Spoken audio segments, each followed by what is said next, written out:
My wife is angry I went on a trip away with my female best friend during my wife and I's anniversary. Last week was my wedding anniversary and I totally forgot. It was our 10-year anniversary and I feel terrible.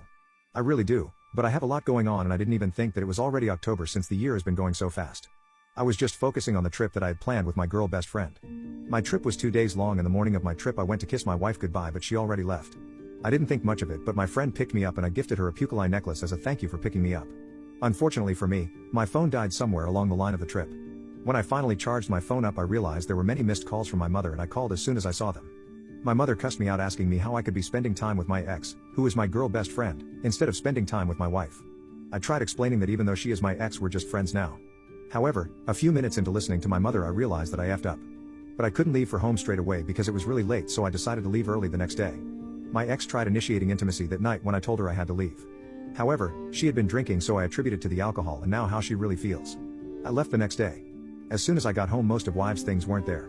I called her many times but she never answered. I called my mother and I asked her if my wife had spoken to her and she said that yes she was staying with her friend. About 4 hours later my wife came home and she told me she needed to talk to me. We both went upstairs to our room and she just started crying and yelling at me. She claimed I loved my friend and that I always put my friend above her. She told me she wanted a divorce but I just stood there because I didn't know what to say. I just told her to calm down and stop yelling because my friend was still around. My girl best friend stayed in the house the entire time to comfort me while my wife was gone. The reason she didn't leave is she said my wife might get violent and if that happens I'll need an eyewitness to testify. I thought this made sense so I let her stay. I told my wife that my friend would be insulted if she heard what my wife was saying and not to call her names. When I said that, my wife just left the room. I wanted to give her time to cool off which was an even bigger mistake because now it's been a week and she doesn't want to see or talk to me.